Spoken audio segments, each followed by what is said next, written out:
이 한 시간 하나님의 은혜가 더 풍성하게 임하게 되기를 예수님의 이름으로 축원해 드립니다. 2022년 3월 22일 날 오후 1시 15분에 국민공항을 이륙한 동방항공 5735편 이 여객기가 광저우 공항 도착 30분 전 갑자기 급강하여서 비행기에 타고 있던 전원이 사망했습니다. 그때 비행기에 132명이 타고 있었는데요. 비행기가 부딪힌 그 산이 20m 정도 파였다는 겁니다. 그래서 거기 있던 사람들이 시체를 찾을 수 없을 정도로 그렇게 다 완전히 전소됐다는 겁니다. 근데 왜 이런 일이 일어났는가 하면 그때 당시에 기장이 30대고 부기장이 50대입니다. 뭐 이상하죠, 그죠? 부기장이 50대 장정핑이라고 하는 사람인데 이 장정핑은 인민해방군 항공학교 출신으로 동방항공에서 비행교관으로 100명 이상의 기장을 배출한 아주 베테랑 기장이었는데 퇴직을 1년 정도 앞둔 상태에서 이제 그만 자신의 잘못된 일로 부기장으로 이렇게 강등됐습니다. 그래서 부기장으로 강등된 것을 앙심을 품고 의도적으로 비행 사고를 낸 겁니다. 여러분, 미친놈에게 비행기 조종석을 맡기면 안 되잖아요. 내가 타고 가고 있는 버스 기사가 우울증에 걸려 있습니다. 정신적 문제를 자기 스스로도 해결하지 못하는데 그 버스 안에서 수많은 사람들의 스트레스를 받습니다. 그 스트레스를 견디지 못해서 그냥 소양 이교에다가 핸들을 틀어서 소양강 그 강바닥으로 떨어지면 어떡하겠습니까? 다 죽는 거죠. 그렇습니다. 여러분, 그런데 한 나라를 운전하겠다는 운전자가 제정신이 아닌 자가 지금 대통령이 되겠다고 하고 있습니다. 선거 전에 전 국민에게 25만 원씩 돈을 주겠다.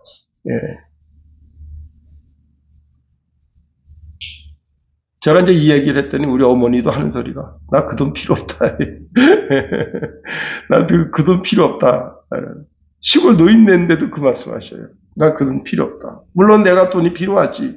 약값도 필요하고 집에 전기세, 그 다음에 전화세, 텔레비전 얼마나 돈이 많이 필요합니까? 그래 나 그 돈 필요 없다. 사도행전 1장 25절에 보면 유다의 행실에 대해서 베드로가 해석을 이렇게 하고 있습니다. 이 직무와 사도의 직분을 대신할 자를 뽑아야 하리니 유다는 이 직무를 버리고 자기 곳으로 갔나이다 하더라. 여기 자기 곳, 자기 곳은 자기가 속한 곳이라는 뜻입니다. 그러면 자기가 속한 곳이 어디냐? 그는 하나님을 배신하고 예수님을 배신한 후에 그 배신한 것에 대한 합당한 처소, 즉 멸망, 심판의 장소로 갔다는 겁니다. 돈 30에 눈이 멀어서 자신의 영혼을 판 거죠. 바울은 돈을 사랑함이 일만하게 뿌리가 된다 합니다. 오직 우리는 여호와 하나님만 바라보면서 하나님만 따라가야 한다 하는 겁니다. 창세기 13장에 보면 롯은 눈에 보기에 좋은 곳 소돔과 고모라 성을 선택해 갔습니다. 결국은 모든 걸 다 잃게 됐어요. 그러니까 여러분, 우리는 롯과 같이 어리석은 선택을 하면 안 된다는 거예요. 대통령을 뽑는 데 있어서도 어리석은 선택을 하면 안 되고 심지어 초등학교 학급 반장을 뽑는데도 어리석은 선택을 하면 안 되는 겁니다. 떡볶이 좀 얻어먹었다고, 통닭 좀, 피자 좀 얻어먹었다고 찍어주면 1년 내내 그 반장한테 고개 숙이고 반장하고 그를 높여줘야 되고. 그러니 여러분, 우리의 소망을 오직 하나님께 두십시다.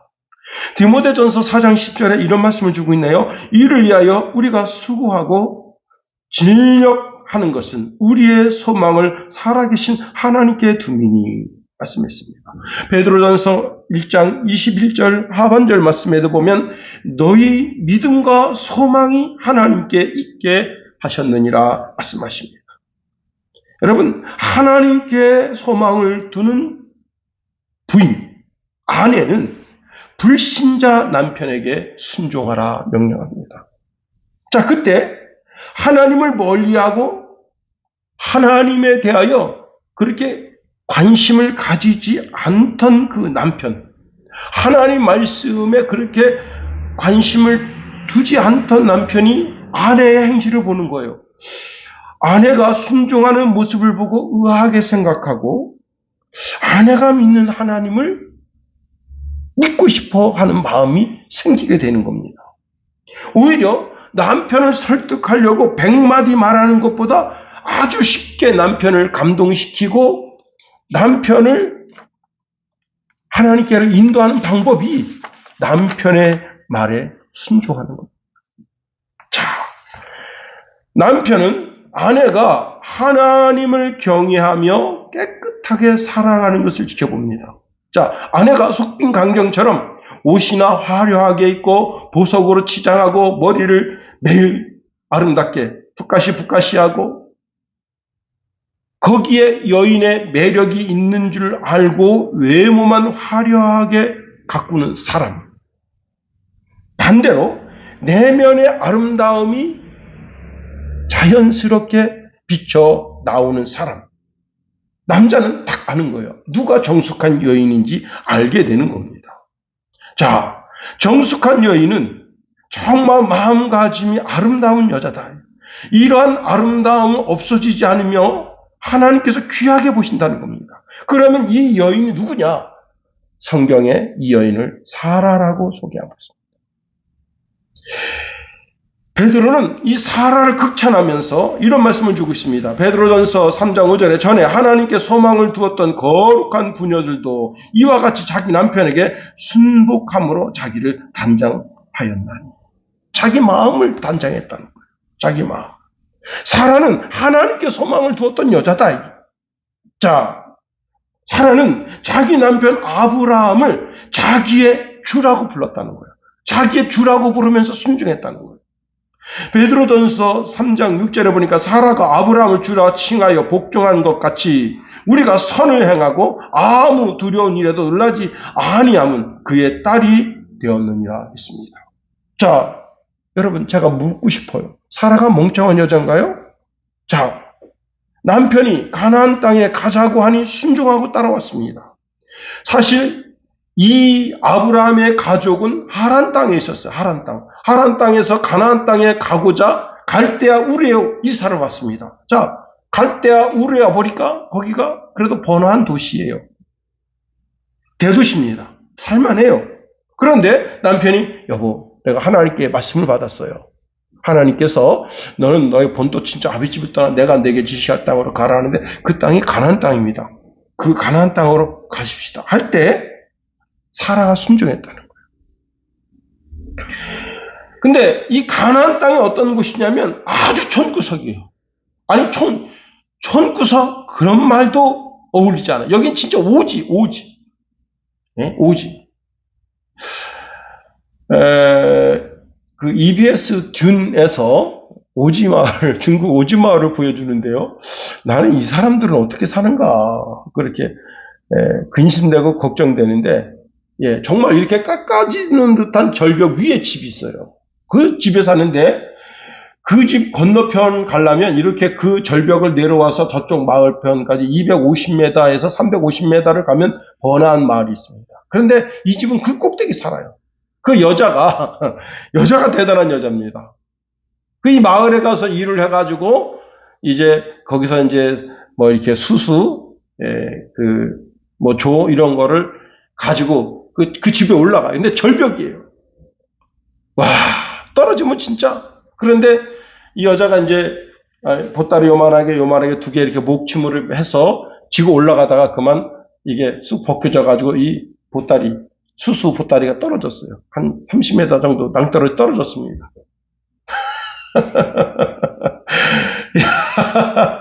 아니, 내가 왜 저런 데 사냐? 왜 저런 데 사냐고.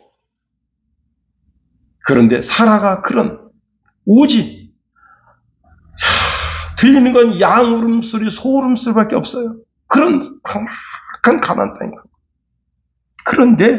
그런데 가자고 할 때도 자기 주인인 아브라함을 주인이라고, 주인장이라고, 그에게 모든 전권을 의지하고 그리고 따라갔다는 겁니다. 여러분, 가나안 땅에 기근이 심합니다. 그래서 애굽 땅에 갑니다. 남편이 이렇게 말하는 거예요. 나 알기에 그대는 아리따운 여인입니다. 애굽 사람이 그대를 볼 때에 이르기를 이는 그의 아내라 하고 나는 죽이고 그대는 살리게 될 텐데 그대는 나의 누이라고 하십시다. 그리하면 내가 그대로 인하여 안전하고 내 목숨이 그대로 인하여 보존될 겁니다. 여러분, 이때는 시집을 일찍 갔어요, 여자가. 한 16에 갔다고 치자고요. 지금 사라의 나이가 66세입니다. 아브라함의 나이가 76세. 그러면 몇 년 사는 거예요? 60년 살았어요. 60년. 60년 한 입을 덮고 살았다고요. 그런데 갑자기 와서 누이라고 하자고? 이게 말이 되냐고. 말이 됩니까? 그런데 사라는 순종했다고. 이게 뭐예요? 거짓말이잖아요. 거짓말. 부부지 누이가 아니잖아요. 거짓말을 시키는데 그 거짓말을 시킬 때 아브라함이 거짓말 시킬 때 그 거짓말을 인정하고 그래 우리가 옛날에 과거에는 오누이 사이였으니까 그렇게 하자 하고 여러분 사라가 아브라함 말에 순종했다는 거예요. 그 왜 순종했다고요? 하나님께 소망을 두었기 때문에. 하나님께 소망을 두었기 때문에. 그래서 성경은 이렇게 말씀하고 있습니다. 사라는 하나님께 소망을 두었던 거룩한 부인들 중에 하나였다. 성경은 사람의 순종에 대해서 그녀가 아브라함에게 순종한 단 하나의 이유는 하나님께 소망을 두었기 때문이다 말하고 있습니다. 사도 바울도 우리에게 우리의 소망을 하나님께 두라 말씀하고 있습니다. 디모데전서 6장 17절에 보니까 내가 이 세대의 부한 자들을 명하여 마음을 높이지 말고 정함이 없는 재물에 소망을 두지 말고 오직 우리에게 모든 것을 후히 주사 누리게 하시는 하나님께 소망을 두라. 여러분, 하나님은 나의 가장 좋은 소망의 원천이 되시는 분이시다는 겁니다. 하나님 아버지가 나를 가장 좋은 소망, 행복한 소망, 많은 축복들이 들어있는 장엄한 소망의 원천이 되시는 분이시다는 겁니다. 그런데 하나님이 그 외아들 예수 그리스도를 이 땅에 보내주셔서 그 예수님의 공생애를 통해서 우리가 구원받음으로 말미암아 예수를 통해서 하나님 아버지께 있던 우리에 대한 소망이 이제 우리 속에 와서 그 소망이 나의 소망이 됐다 하는 거예요. 예수님이 이 땅에 오심이 무엇입니까? 예수님이 이 땅에 육신을 입고 오십니다. 그리고 이제 대선지자로서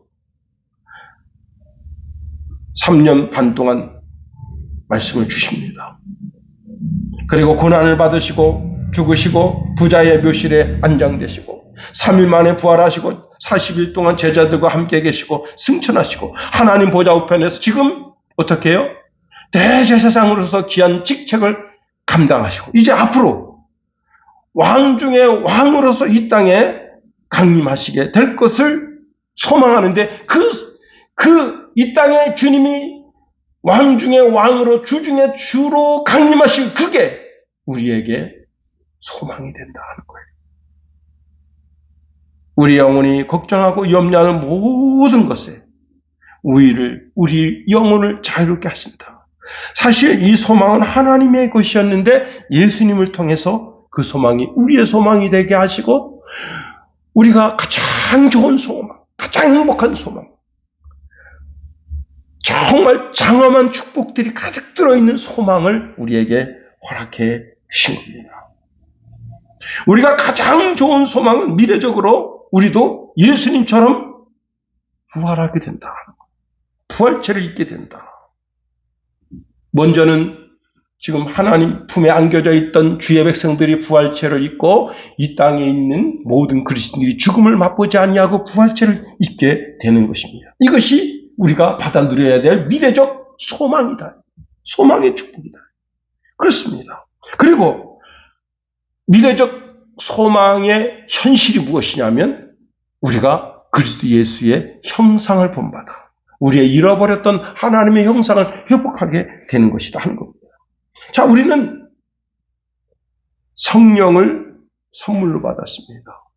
그래서 하나님을 아빠, 아버지라 부르게 됐다는 겁니다.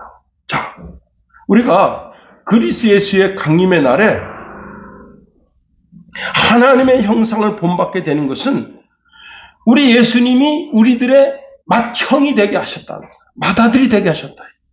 로마서 8장 29절에 보니까 하나님이 미리 아신 자들을 또한 그의 아들의 형상을 본받게 하기 위하여 미리 정하셨으니 이는 그로 많은 형제들 중에서 맏아들이 되게 하려 하십니다.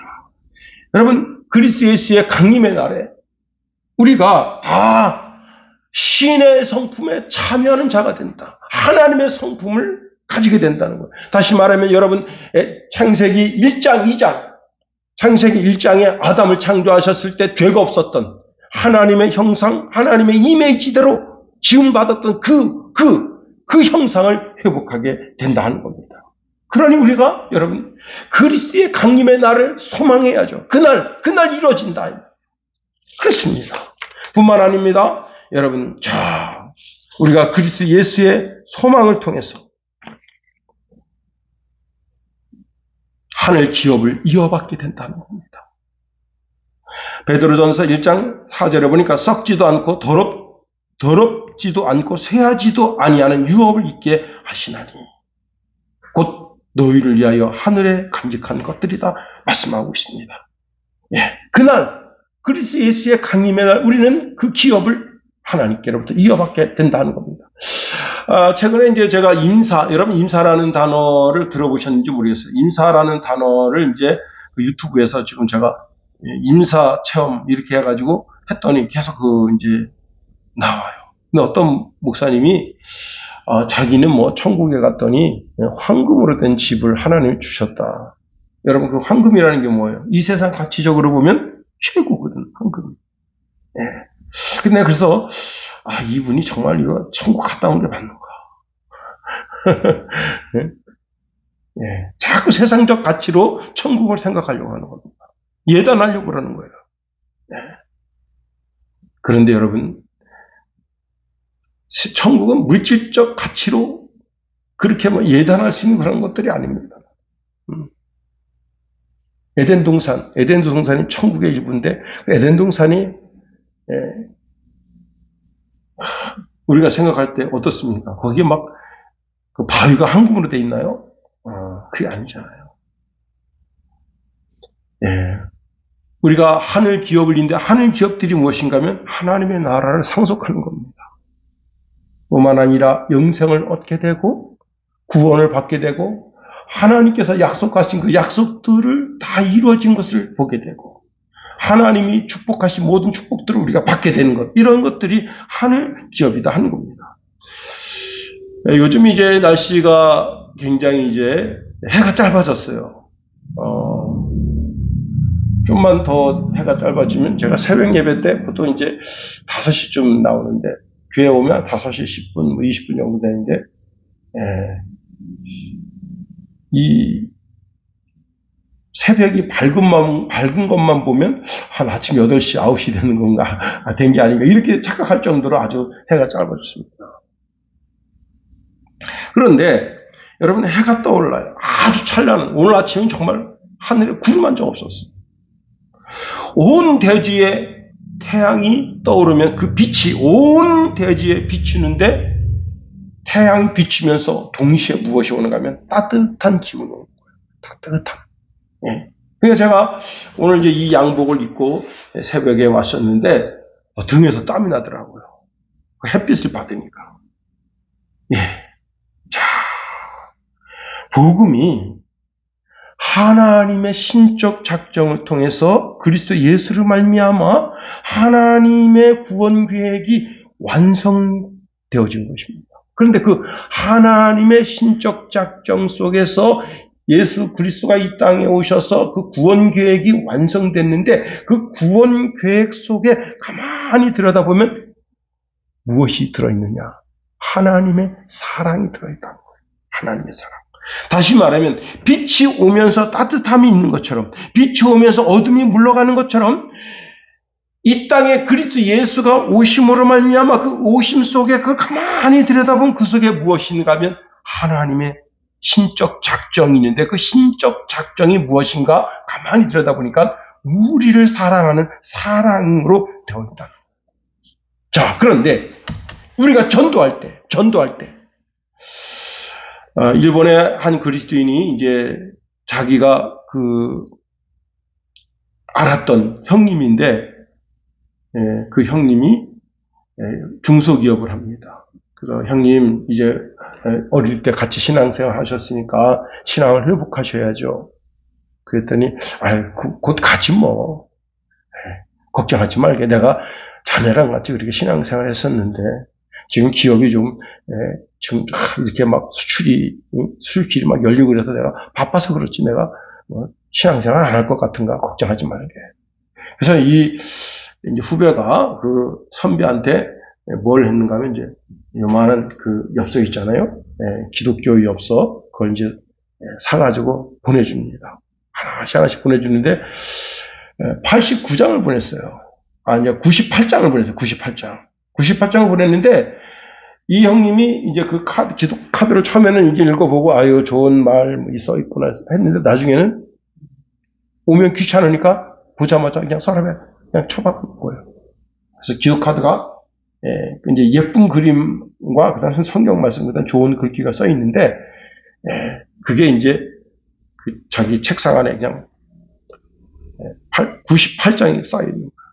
근데 이렇게 이제 지도 카드, 전도 카드를 보내주던 후배가 생각합니다.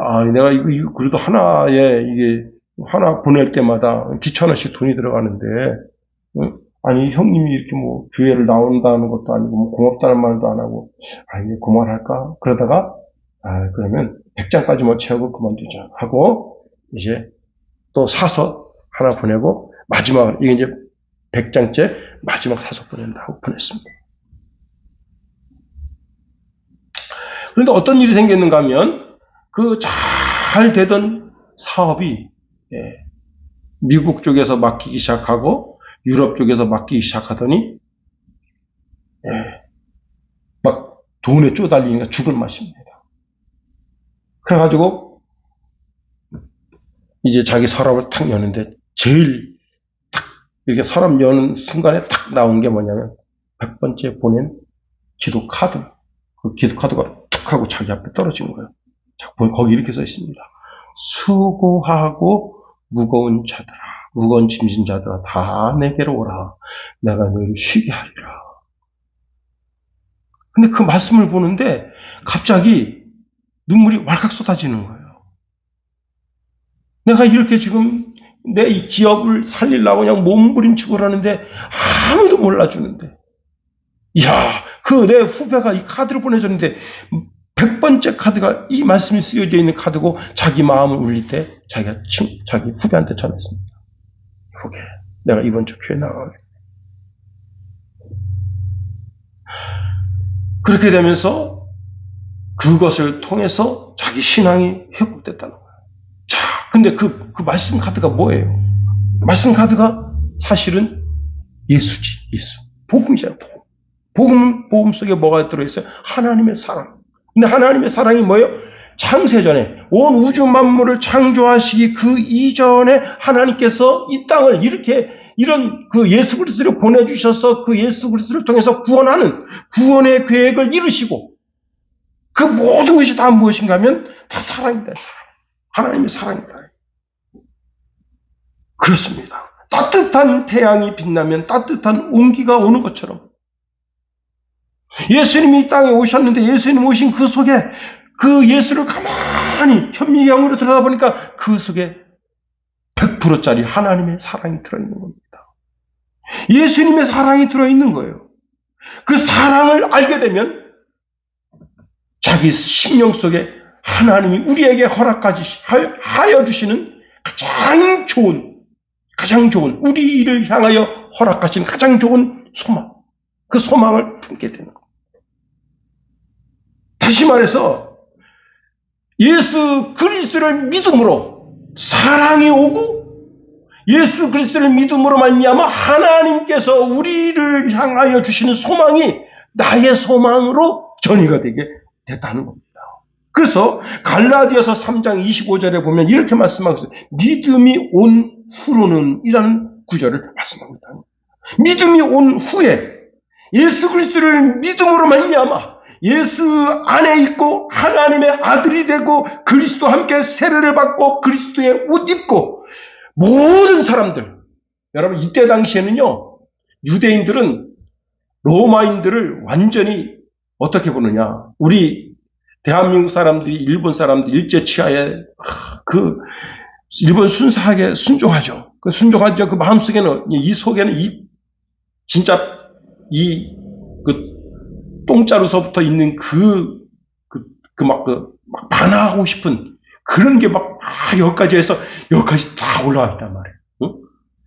뭘 한마디 막 진짜 돌아서면서 그냥 하면서 욕이. 그런데 유대인들이 그런 마음이에요. 로마 군인들한테. 이방인들에 대한 시선은 더 차갑고. 그런데 복음 안에서 그리스도 예수의 사랑 안에서 유대인이나 헬라인이나 종이나 자유자, 여러분 남자나 여자나 이때 당시 여자는 사람이 아닙니다. 여러분 지금으로부터 100년 전만 해도요 여자는 애 낳는 기계예요. 전 세계적으로 가장 자유로운 나라가 어디나요? 프랑스잖아요. 프랑스에서 여자는 애 낳는 기계로 그렇게 취급받았습니다. 그런데 성경은 뭐라고 말씀하고, 사도 바울이 이거 쓸 때 여자나 남자나 다 그리스도 예수 안에서 하나다. 다 우리가 그리스도에게 속해 있고 믿음으로 아브라함의 자손이 되고 하나님의 나라를 약속으로 기업으로 이을 자들이라고 말씀하고 있다 하는 겁니다. 이 약속들은 우리가 이미 앞에서 살펴본 것처럼 소망에 관한 이유들이다 하는 겁니다. 그렇습니다. 자, 그럼 여기서 아주 중요한 것이 있어요. 자, 믿음은 오직 그 뿌리를 하나님께 두고 있다. 그런데 그 믿음이 사람들 속에 자동적으로 들어가는 게 아니다 하는 겁니다. 믿음은 무엇을 통해서 가느냐? 전도를 통해서 간다. 전도를 통해서. 사도 바울이 믿음을 정의하고 있습니다. 로마서 10장 11절에 보니까 믿음은 들음에서 나며 들음은 그리스도의 말씀으로 말미암느니라 말씀합니다. 자, 믿음이 그리스도를 구주로 받아들이는 것, 예수 그리스도를 나의 구주라고 받아들이는 그 믿음을 통해서 하나님의 약속의 말씀 가운데 제시된 축복들이 확신되고 받아들여지게 되고 기대가 되는 것이 바로 소망이다. 소망. 그러니 우리는 우리의 믿음의 대상이 되고 우리의 소망의 근거가 되시는 예수 그리스도를 바라봐야 됩니다. 디모데전서 1장 1절에 이렇게 말씀하고 있네요. 우리 구주 하나님과 우리의 소망이신 그리스도 예수. 예수가 우리의 소망이다. 예수가. 그렇습니다. 바울은 예수님이 우리의 영광의 소망이 된다 말씀하십니다. 골로새서 1장 27절에 보니까 하나님이 그들로 하여금 이 비밀의 영광이 이방인 가운데 어떻게 풍성한 것을 알게 하려 하심이라. 이 비밀은 너희 안에 계신 그리스도이시니 곧 영광의 소망이시니라. 왜 예수님이 왜 영광의 소망이 되시고 예수님 안에 이 소망이 있는가? 예수 그리스도를 구주로 믿음으로 말미암아 예수 그리스도 통해서 이 소망이 우리에게 오기 때문에 그렇습니다. 사랑하는 성도 여러분, 자, 하나님께서 창세전에 구원 계획을 세울 때 타락한 인간을 하나님 존전 앞에 세울 수 있는 그것이 뭐냐? 바로 소망이다, 소망. 이 소망은 오직 예수 그리스도에게서만 발견된다는 겁니다. 예수 그리스도를 통해서 하나님의 나라에 들어가게 되고, 예수 그리스도를 통해서 영생을 얻게 되고, 예수 그리스도를 통해서 구원을 받게 되고, 예수 그리스도를 통해서 약속에 참여하는 자가 되고, 구약에 쓰여져 있는 모든 축복들, 신약 성경에 쓰여져 있는 모든 축복들이 이 예수 그리스도를 통해서 나에게 오는 통로가 된다. 그러니 우리는 이렇게 말할 수 있어야 되는 겁니다.